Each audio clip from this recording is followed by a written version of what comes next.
Hello everyone, मैं B Kumar आप सभी को अपने चैनल रेड मॉर्निंग पर स्वागत करता हूं।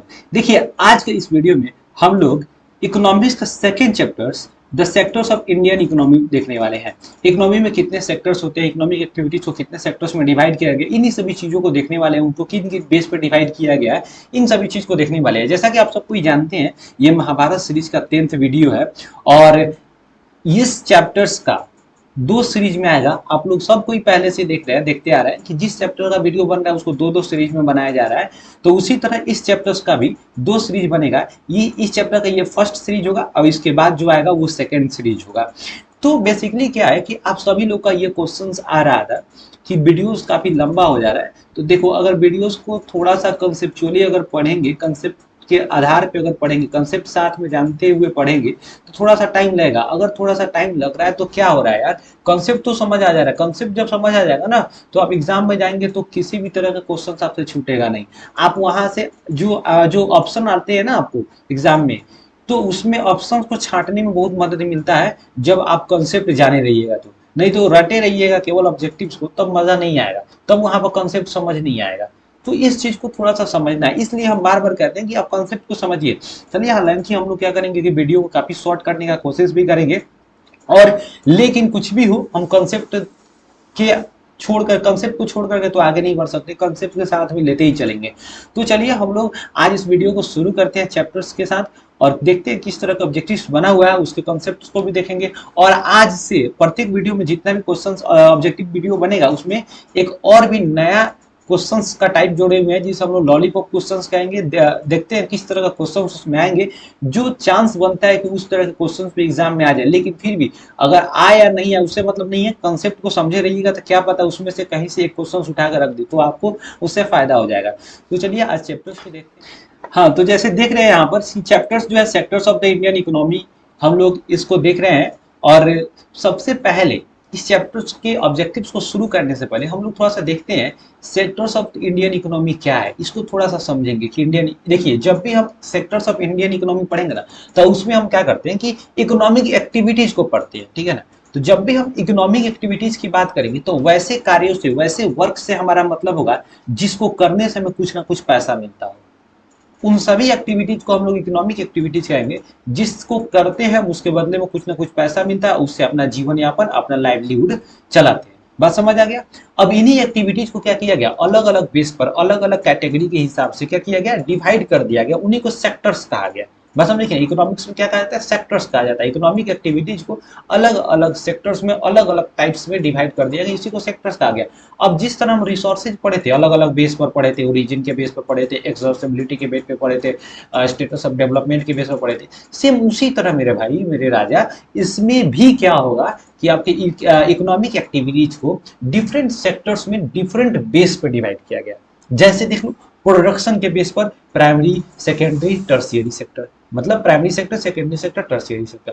उसी तरह अगर हम बात करें तो ऑनरशिप के बेस पर, उसमें भी ऑनरशिप के बेस पर पढ़े थे रिसोर्सेज में, इसमें भी ऑनरशिप के बेस पर कि जो इकोनॉमिक एक्टिविटीज बहुत सारी होती है उसमें क्या होती है, जो कंपनियां होती है जिसमें लोग काम करते हैं और या फिर जिससे अर्थ, जिससे इकोनॉमी रन होता है, उसमें भी क्या होता है कि वहां पर देखा जाता है कुछ ऐसे इंस्टीट्यूशंस होंगे, बस हम देख रहे हैं, जिस पर कोई ना कोई प्राइवेट व्यक्ति का अधिकार होता है जिससे हम लोग प्राइवेट सेक्टर कहते हैं, ठीक है ना। और जो कुछ ऐसे जो होंगे सिस्टम्स होंगे जो क्या गवर्नमेंट रन करता है, जिसको गवर्नमेंट रन करता है उसे हम लोग कहेंगे पब्लिक सेक्टर्स, जिसे हम लोग गवर्नमेंट सेक्टर्स भी कहते हैं, ठीक है ना।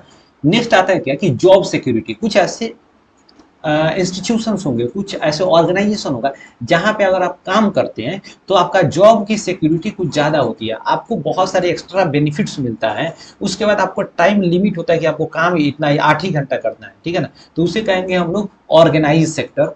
जो जिसमें हम इस तरह की सुविधाएं नहीं मिलती है, आपको एक्स्ट्रा अगर काम, जैसे मान लीजिए आपको 8 घंटा काम करना है, 8 घंटे की जगह पर 10 घंटा, तो 2 घंटा आप एक्स्ट्रा काम किए तो 2 घंटा का एक्स्ट्रा पैसा मिल जाएगा, ठीक है ना। लेकिन अनऑर्गेनाइज सेक्टर में ऐसा नहीं होता है, आपको ज्यादा से ज्यादा 12 से 14 घंटा, 10 घंटा खटवाया भी जाएगा, आपको पैसा भी कम से कम दिया जाएगा, आपके जॉब का सिक्योरिटी भी नहीं रहेगा जब मन करे तब। जैसे जिस तरह ये कोरोना आया था तो कितना लोग मतलब बेजॉब हो गए हुए थे, उनको जॉब से हटा दिया गया, वो भूखे मर रहे थे घर पे आके, उनके बाल बच्चा भूखे मरे हैं। तो ये, और कितने सरकारी लोग में, जितने भी सरकारी जिनके पास नौकरी था उनका क्या घर पर बैठे बैठे जॉब मतलब पैसा उनका आया है।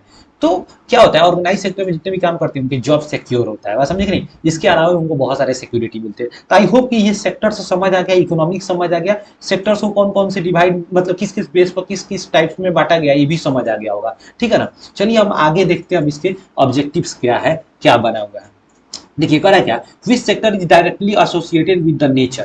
कौन सा सेक्टर जो होता है वो डायरेक्टली नेचर से एसोसिएटेड होता है, मेरे भाई मेरे राजा। वो जो होता है ना, वो प्राइमरी सेक्टर जो होता है वो डायरेक्ट नेचर से एसोसिएटेड होता है। अब बताते हैं कि प्राइमरी सेक्टर क्या होता है। Primary sector, secondary sector, tertiary sector.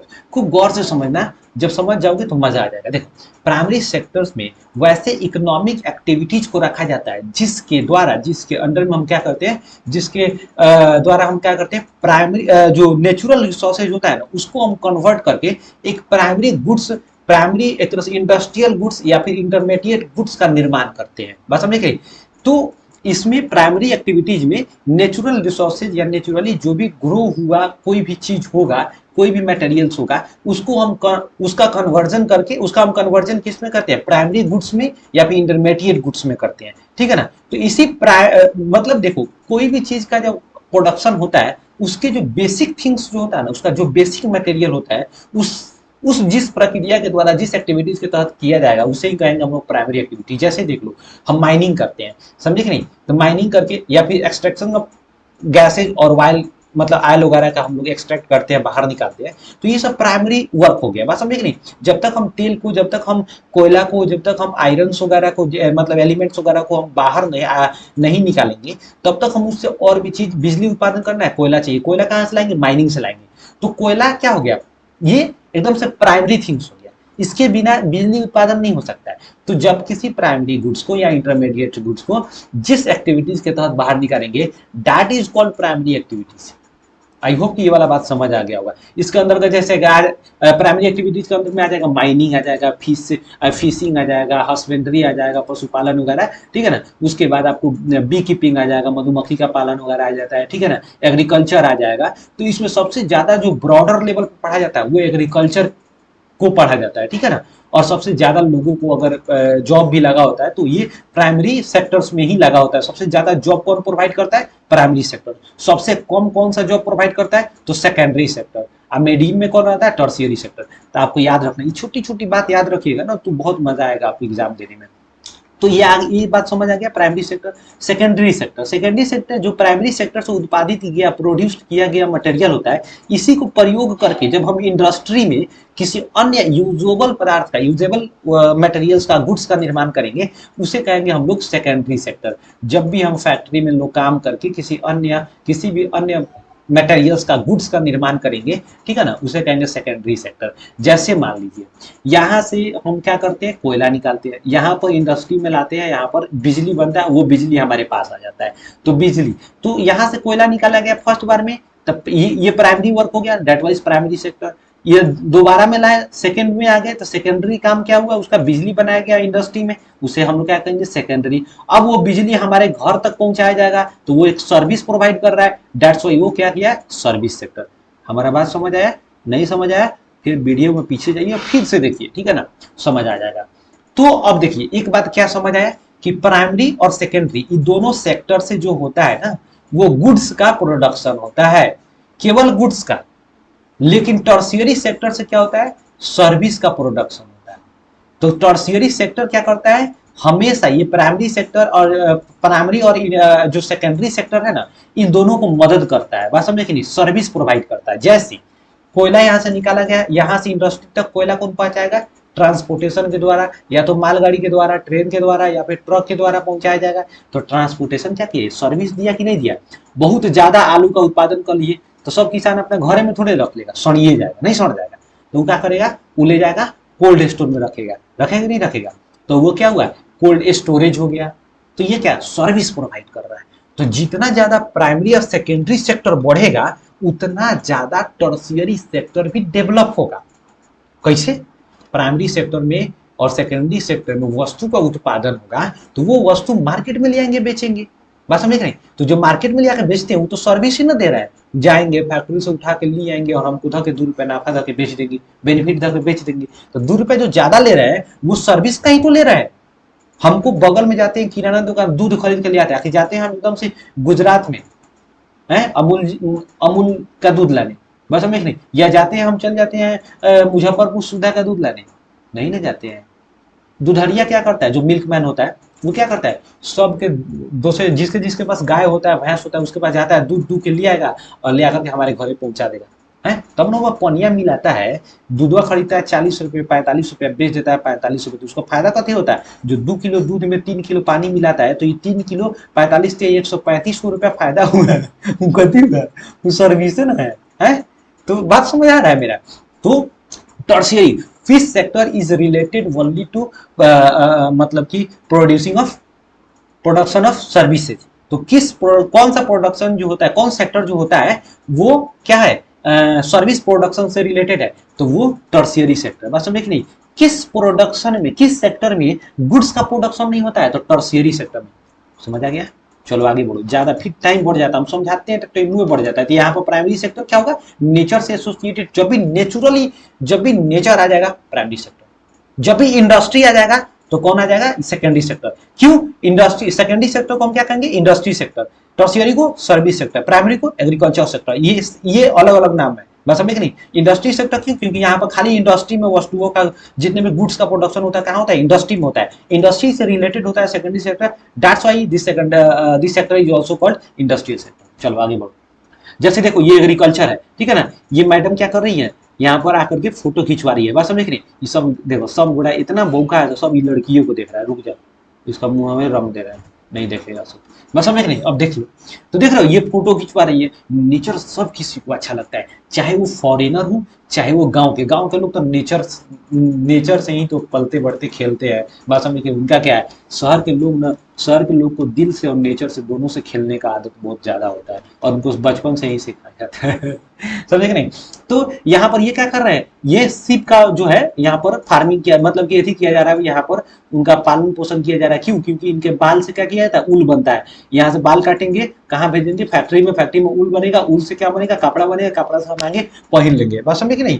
उसी तरह ही चाचा क्या कर रहे हैं, दूध का प्रोडक्शन करते हैं, बछड़ुआ दूध पी रहा है, ठीक है ना। गांव में क्या होता है कि लोग पूरा दूध लेता है, तब बछड़ुआ को जाता है छोड़ देता है टिकट निकले, वो बेचारा मतलब छुछुआ जाता है। छुछुआ जाना समझते हैं, बेचारा को नहीं मिलता, आपको भूख लगा हुआ है, कोई एगो रोटी दिखाने के लिए और दोबारा देवे नहीं करे, तो समझिए वो देवे नहीं, मतलब उसको कहता है छुछुआ जाना, बस समझ नहीं। देखिए ये आंटी क्या कर रही है, ये फ्लावर्स वगैरह बेच रही है। तो ये क्या की, जाकर के यहाँ से प्राइमरी सेक्टर से ले आई, यहाँ पर सरिया उरिया खूब बढ़िया से धो धा के रख दी, बिकने लगा, बस में नहीं, सर्विस प्रोवाइड कर रही है। ये चाचा सर्विस प्रोवाइड कर रहे हैं, ये बैंक भैया क्या कर रहे हैं, सर्विस प्रोवाइड कर रहे हैं। ये चाचा क्या कर रहे हैं, ये लोग क्या कर रहे हैं, ये प्रोडक्शन कर रहे हैं, दैट्स वाई इंडस्ट्री से रिलेटेड है, इसलिए सेकेंडरी सेक्टर। समझ आ गया? आगे बढ़े, चलो। देखो लॉलीपॉप क्वेश्चंस बोले थे ना, लॉलीपॉप क्वेश्चंस तुमको देंगे। अब हर एथी में लॉलीपॉप क्वेश्चंस आएगा। लॉलीपॉप क्वेश्चंस क्या होता है ना, कि इससे तुमको बहुत सारी चीजों का ओवरव्यू मिलेगा। क्या पता इसमें से एक क्वेश्चन उठाया कहेगा का forestry is related to which sectors. तो फॉरेस्ट्री किससे होगा, ये प्राइमरी सेक्टर से हो जाएगा। Primary sectors, industry construction are related to secondary sector. देखो mining, extraction of oil and gases, dairy, pisciculture, pisciculture का मतलब फिश फार्मिंग, हॉर्टिकल्चर, वेजिटेबल और फ्रूट फार्मिंग, ठीक है ना। बी कीपिंग, मधुमक्खी पालन, उससे शहद निकाल के बेच देते हैं मार्केट में, ठीक है ना। Are example of primary sector ये also called agriculture sector. Industry sector, industry and construction is secondary sector, इसी को कहेंगे industry sector. Mall, shop, banking, transportation, storage, cyber cafe, ATM booth, business process outsourcing, इसी को कहते हैं BPO, business process outsourcing. KPO, knowledge process outsourcing. Call centers are example of, ये किसका examples है भैया, ये किसका एग्जांपल्स है, मेरे राजा मेरे सोना, ये एग्जांपल्स है टर्शियरी सेक्टर का। टर्शियरी सेक्टर को सर्विस सेक्टर, सब याद कर लिए भाई और न तो एग्जाम में ना याद को कोई जाएगा, सब नहीं आएगा, कोई क्या जाने कथी पड़ा है। चलो आगे बढ़ो। करा क्या, why secondary sector also called industrial sector. क्यों जो है सेकेंडरी सेक्टर को इंडस्ट्रियल सेक्टर, बहुत दम बताए हैं बकलूल कहीं का। इंडस्ट्री सेक्टर को जैसे प्राइमरी कथी आ गया, कथी आ गया भाई, सॉरी भाई साहब, नीचे जाइए, आप नीचे चल जाइए जल्दी से, जो ना यार, नीचे जो ना, ओ भाई साहब, कट कट। हाँ, तो यहाँ पर क्या हो गया, कथी बोल रहे थे, हाँ, तो टर्शियरी सेक्टर को सर्विस सेक्टर कहते हैं। अभी कह रहा है कि सेकेंडरी सेक्टर को हम इंडस्ट्री सेक्टर क्यों कहें, क्योंकि इसमें इंडस्ट्री से रिलेटेड प्रोडक्शन होता है, गुड्स का प्रोडक्शन सबसे अधिक क्या पूर्णतः कहाँ होता है, इंडस्ट्री से होता है, इसलिए इसको इंडस्ट्री सेक्टर कहते हैं। बीपीओ इज इंपॉर्टेंट एक्टिविटी, और बीपीओ कहाँ का हो गया, यहाँ से देख लो यार, छोटा छोटा बात क्या बताया, लॉलीपॉप क्वेश्चन का मतलब समझ लो, एकदम को लॉलीपॉप होगा, तुम खा जाओगे तुरंत एकदम। ठीक, क्या कर रहा है, how much share of primary sector in GDP between 1973 to 74, तो जीडीपी में प्राइमरी सेक्टर का जो है कितना शेयर रहा है, तो याद रखेंगे 39% अकॉर्डिंग टू 1973-74, ठीक है ना, याद रखना है। और यहां पर कह रहा है कि how much contribution of all three sectors in Indian GDP, India के जीडीपी में थ्री सेक्टर्स एट प्रेजेंट में ये तीनों सेक्टर्स का, तो देखो प्राइमरी सेक्टर का जो है ना वो 56%, अबाउट में दशमलव में है, तो हम डेसिमल में नहीं बताए। प्राइमरी सेक्टर का जो, सॉरी, ये टर्शियरी सेक्टर का, सॉरी मेरे भाई, लिख लेना सब को, टर्शियरी सेक्टर का 56%, सेकेंडरी सेक्टर का अगर हम लोग बात करते हैं सेकेंडरी सेक्टर का, तो वो ये सॉरी ये 56 नहीं होगा, 54 होना चाहिए, 40 ना, दिमाग खराब हो गया, रुक जाओ, मिटा लेना।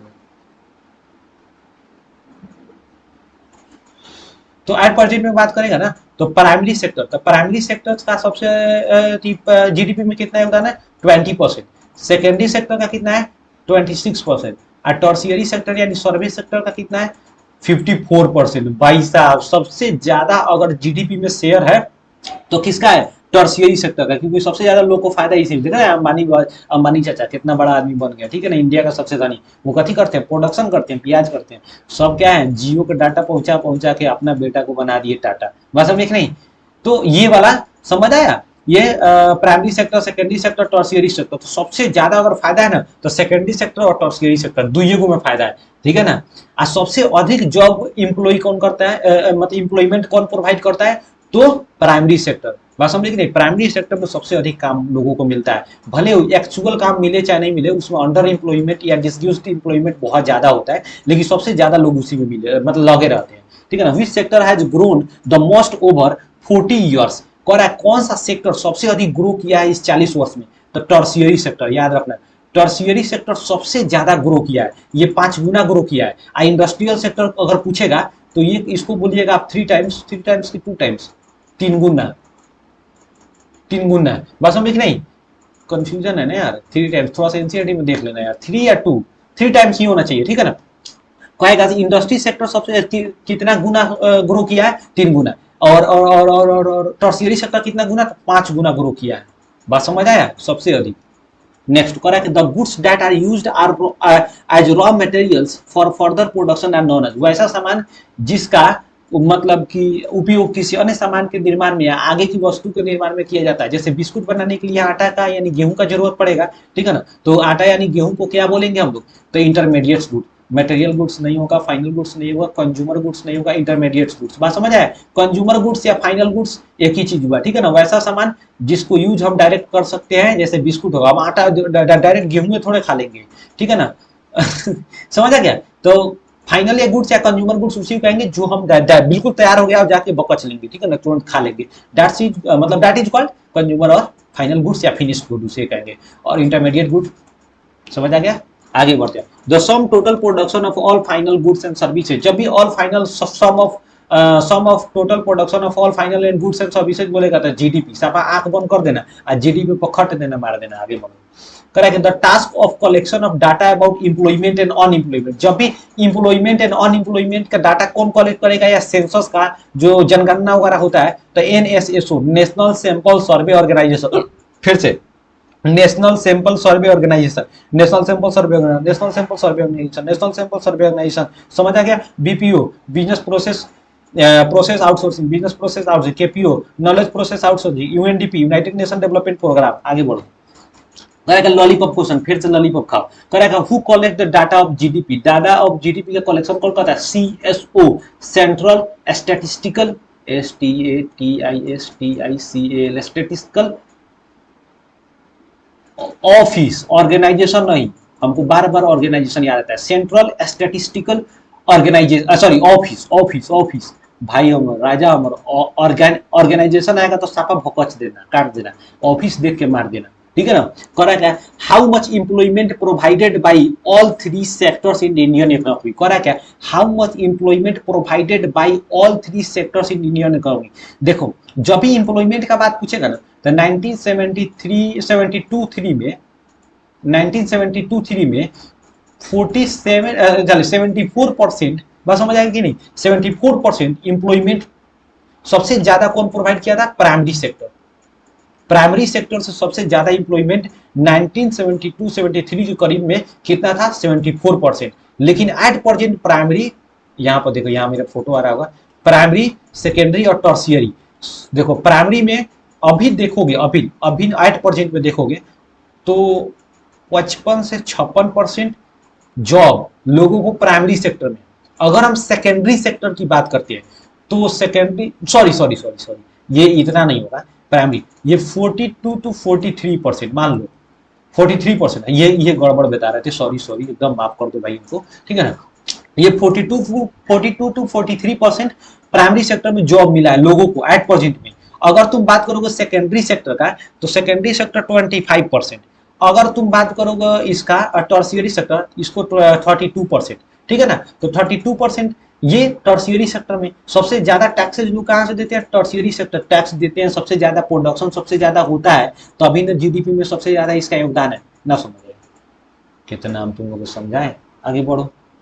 हाँ अब देखो फिर क्वेश्चन तीसरा नंबर बच गया, NSSOCSO working under which ministry. जब ये बात क्वेश्चन पूछेगा भाई अमर राजा अमर, तो पूछेगा कि किस मिनिस्ट्री के अंदर में काम करता है, NSSO CSO, ऊपर हम बता दिए फुल फॉर्म क्या होगा। तो ये मिनिस्ट्री के अंदर जो काम करता है उस मिनिस्ट्री का नाम है, एक मिनट थोड़ा सा हमको कलम कर लेने दो,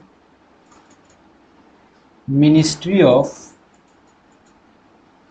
statistics, STATISTICS, statistics comma planning and programme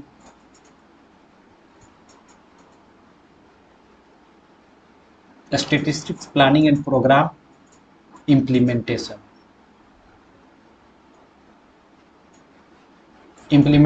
बात समझ नहीं। ये मिनिस्ट्री का नाम है, लग रहा है किसी, क्या बोला जाता है, किसी क्वेश्चन का आंसर है इतना बड़ा, ministry of statistics planning and programme implementation, ये एक मिनिस्ट्री का नाम है, उसी के अंदर में ये काम करता है, बात समझ नहीं। और ये पूरा का पूरा डाटा फिनेंस मिनिस्टर को, जैसे निर्मला सीतारमन जी हैं, उनको हम लोग क्या करते हैं, ये लोग क्या करता है, फॉरवर्ड कर देता है और आकर रिवील करती है क्या, संसद में, मतलब पार्लियामेंट में, तुम लोग के हिसाब से, संसद तो हम लोग के हिसाब से।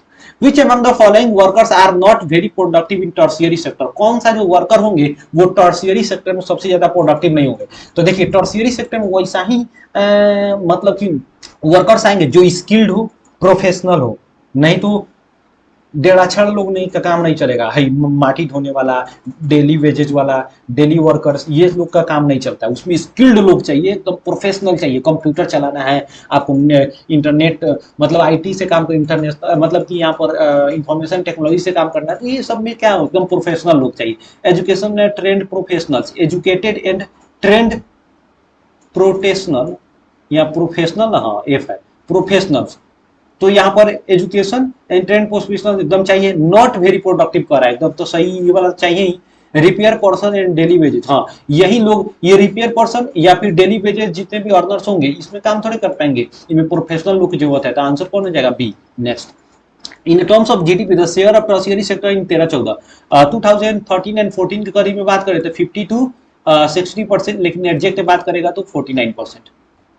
The sector are classified into public and private sector on which basis. अब ये क्वेश्चन पीछे बताए थे, तुम खुद से मार लो किस बेस पर पब्लिक एंड प्राइवेट सेक्टर को बात किया गया, ध्यान से पढ़ोगे तब ना। Economic survey is published by, economic survey कौन करता है, मिनिस्ट्री ऑफ, जस्ट बताया ना, इकोनॉमिक सर्वे कोई भी है ना वो पब्लिश कौन करेगा, तो मतलब मिनिस्ट्री ऑफ फाइनेंस करेगा। In our country NREGA 2005 aims to provide to all those who are able to and are willing to work a minimum of 100 days in a year. बस समझे कि नहीं, 100 दिन, एक वर्ष में कितना दिन काम मिलेगा, 100 दिन। याद रखना है मनरेगा में, अभी नरेगा नाम है, मतलब नरेगा नाम था 2009 में। 2 फरवरी गांधी जी के बर्थडे के दिन, 2 फरवरी 2009 को इस नरेगा का नाम रखा गया मनरेगा, Mahatma Gandhi national rural employment guarantee act, Mahatma Gandhi national rural employment guarantee act. ठीक है ना, इसको गारंटी एक्ट इसीलिए कहा जाता है क्योंकि इसमें लोगों को काम दिया जाएगा एकदम गारंटी, साल में कम से कम 100 दिन। और जो सूखा वाला ड्रॉटेड एरिया है, जहाँ सूखा ज्यादा पड़ता है, वहां पर 150 दिन। हमेशा याद रखना है, 150 दिन काम किस कहाँ दिया जाएगा, जो सूखे वाले इलाका में। नॉर्मल कहाँ पे दिया जाएगा, कितने दिन दिया जाएगा, बाकी नॉर्मल सीजन वाले इलाके में 100 दिन। ठीक है ना, कितने डिस्ट्रिक्ट्स में काम ये दिन मतलब कि मनरेगा को लागू किया जाएगा, 625, 625 डिस्ट्रिक्ट्स इन आवर कंट्री। आप क्या अपने पूरे देश में 625 डिस्ट्रिक्ट्स में ये मनरेगा का काम चालू करा जाएगा। और इसमें जॉब देना किसके हाथ में होता है, तो ग्राम पंचायत, ग्राम पंचायत का हेड कौन, मुखिया, मुखिया के हाथ में होगा। मुखिया देखेगा कि ये गांव का है कि नहीं है, कि बाहर का है, कि चोर है, कि क्या है, और या देखेगा आदमी अच्छा है, तो मुखिया जी कहेंगे ठीक है बेटा 15,000 रुपया हमको, 15,000 तो नहीं मांगते, 5,000, 5 से 6,000 रुपया कहेंगे बेटा 5-6,000 रुपया हमारे झोली में दे दो, और तू जा करके तुम काम करो। और यहाँ पर जो काम करने वाला होगा उसको मिलेगा कितना, 232 रुपया, 230 रुपया। जा ये पूरा साल में कमाएगा कितना, पूरा साल में 100 दिन, 100 दिन में एक दिन का इतना, तो 23,000 रुपया कमाया, 6,000 रुपया ले लिए कौन, मुखिया जी। बचा बेचारे के पास 17,000 रुपया, 17,000 रुपया में 100 दिन खटेगा। हे भगवान, आजकल तो 232 रुपया में बर्गर सही से नहीं हो रहा है क्या, आज लोग को ये हो रहा है, मतलब कुछ भी, जितना मतलब एक गरीब का जो मेहनत होता है ना, उसका कोई वैल्यू नहीं है। आज वही गरीब जो है लोगों को सीएम पीएम बना देता है, और वही बाद में जाकर के क्या बताया यार, छोड़ो, नहीं तो फिर हमको भी लपेट देगा सब। ठीक है ना, तो ये इतना क्वेश्चन हमेशा याद रखना, नहीं याद रखना। और इसमें किस तरह के लोगों को टारगेट रखा गया, काम देंगे, एससी, एसटीज, और जितने भी पुअर वुमेन है, महिलाएं हैं जो गांव में रहने वाली है, रूरल लोगों को, केवल ये रूरल एम्प्लॉयमेंट एक्ट है गांव के लोगों के लिए। ठीक है ना, तो एससी एसटीज और जो गरीब महिलाएं हैं उनको जॉब देने का इसमें ज्यादा से ज्यादा कोशिश किया गया। ये भी क्वेश्चन पूछ सकता है। नेक्स्ट करा का, तो इसमें क्वेश्चन आना गया, आंसर बता दिए। Correct, arrange the following sector following in the correct sequence. इस सभी को एक सीक्वेंस में आपको क्या करना है, मतलब अरेंज करना है कि पहले कौन सा काम होगा, उसके बाद कौन सा काम होगा, उसके बाद कौन सा काम होगा। तो कह रहा है क्या, transporting cloth in the workshop. सबसे पहले अब कहाँ, ऊपर से भगवान जी कपड़ा थोड़े टपका देंगे और ले जाकर दुकान में रख लेंगे, नहीं। करा क्या, सेल इन द शॉप से ना, ऐसा भी नहीं होगा। स्पिनिंग द यार्न, तो सबसे पहले हम यार्न का सूत कटाई करेंगे, ठीक है ना, मतलब स्पिनिंग द यार्न करेंगे, फिर उसके बाद वेबिंग करेंगे, उसका बुनाई करेंगे, फिर उसके बाद ट्रांसपोर्टिंग करेंगे, फिर उसके बाद जॉब में बेचेंगे, मतलब दुकान में जाकर बेच देंगे। तो सबसे पहले क्या हो जाएगा, सी डी ट्रांसपोर्टिंग ए और B, C D A B answer. चल आगे बढ़ो भाई। 11 नंबर कह रहा है कि arrange the following in the correct sequence, harvesting the crop, selling the surplus production, sowing the seeds in the soil, cultivation the. सबसे पहले हम क्या करेंगे, कल्टीवेशन करेंगे, सोइल का क्या करेंगे, कल्टीवेशन करेंगे। पहले मिट्टी को कल्टीवेट करेंगे, फिर उसके बाद हार्वेस्ट लास्ट में ना होगा, मान लो लास्ट में ए दे दो। Selling the surplus, selling the surplus production, sorry sorry, तो पहले हार्वेस्ट करेंगे तब तो बेचेंगे, इसको बी हो जाएगा। ठीक है ना, sowing the seeds in the soil, तो पहले कल्टीवेशन करेंगे तब उसके बाद सोइंग करेंगे। ठीक है ना, सी डी, तो देखो क्या हो गया, C sorry D C A B, D C A B. D में क्या करेंगे, सबसे पहले कल्टीवेशन ऑफ सॉइल, उसके बाद हम सोइंग द सीड्स, सीड को बोएंगे, जमीन में डालेंगे, फिर उसके बाद करेंगे ए में क्या, उसको हार्वेस्ट करेंगे, पक जाएगा तो फिर उसके बाद क्या, जब घर में लिया लेंगे तो ज्यादा होगा, खाने से ज्यादा होगा तो बेच देंगे। Answer is your C D C A B. ठीक है ना, बना लेना। तो देखिए ये 11 तक हम लोग किए, उसके बाद हम लोग कुछ क्वेश्चंस एक्स्ट्रा भी किए। तो आज के लिए इतना ही, क्योंकि इस वीडियो के लिए इतना ही, क्योंकि ज्यादा वीडियो बनाएंगे तो लंबा हो जाएगा, फिर मतलब भाग जाता है ऐसे पहले ही मिनट देख के, लेगा सब इतना चोर हो गया सब, बस अब देख रहे। तो आज के लिए बस इतना ही, ध्यान से पढ़िए, उसका नोट्स बनाइए और हंसते रहिए, मुस्कुराते रहिए। तो आज के लिए बस इतना ही, जय।